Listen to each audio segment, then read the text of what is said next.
Aunt Petunia took it curiously and read the first line. For a moment it looked as though she might faint. She clutched her throat and made a choking noise. "Vernon! Oh, my goodness! Vernon!" They stared at each other, seeming to have forgotten that Harry and Dudley were still in the room. Dudley wasn't used to being ignored. He gave his father a sharp tap on the head with his smelting stick. "I want to read that letter," he said loudly. "I want to read it," said Harry furiously, "as it's mine." "Get out, both of you," croaked Uncle Vernon, stuffing the letter back inside its envelope. Harry didn't move. "I want my letter," he shouted. "Let me see it," demanded Dudley. "Out!" roared Uncle Vernon, and he took both Harry and Dudley by the scuffs of their necks and threw them into the hall, slamming the kitchen door behind them. Harry and Dudley promptly had a furious but silent fight over who would listen at the keyhole. Dudley won, so Harry, his glasses dangling from one ear, lay flat on his stomach to listen at the crack between door and floor. "Vernon," Aunt Petunia was saying in a quivering voice, "look at the address. How could they possibly know where he sleeps? You don't think they're watching the house?" "Watching? Spying? Might be following us," muttered Uncle Vernon wildly. "But what should we do, Vernon? Should we write back?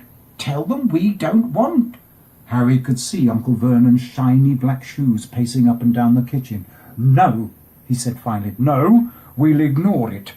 If they don't get an answer, yet that's best. We won't do anything." "But—" "I'm not having one in the house, Petunia. Didn't we swear when we took him in we'd stamp out that dangerous nonsense?" That evening, when he got back from work, Uncle Vernon did something he'd never done before. He visited Harry in his cupboard. "Where's my letter?" said Harry, the moment Uncle Vernon had squeezed through the door. "Who's writing to me?" "No one. It was addressed to you by mistake," said Uncle Vernon shortly. "I have burned it."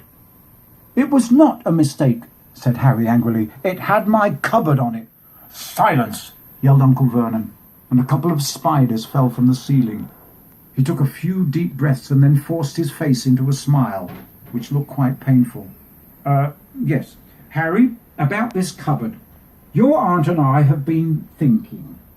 You're really getting a bit big for it. We think it might be nice if you moved into Dudley's second bedroom." "Why?" said Harry. "Don't ask questions," snapped his uncle. "Take this stuff upstairs, now." The Dursleys' house had 4 bedrooms, one for Uncle Vernon and Aunt Petunia, one for visitors, usually Uncle Vernon's sister Marge, one where Dudley slept, and one where Dudley kept all the toys and things that wouldn't fit into his first bedroom. It only took Harry one trip upstairs to move everything he owned from the cupboard to this room. He sat down on the bed and stared around him. Nearly everything in here was broken.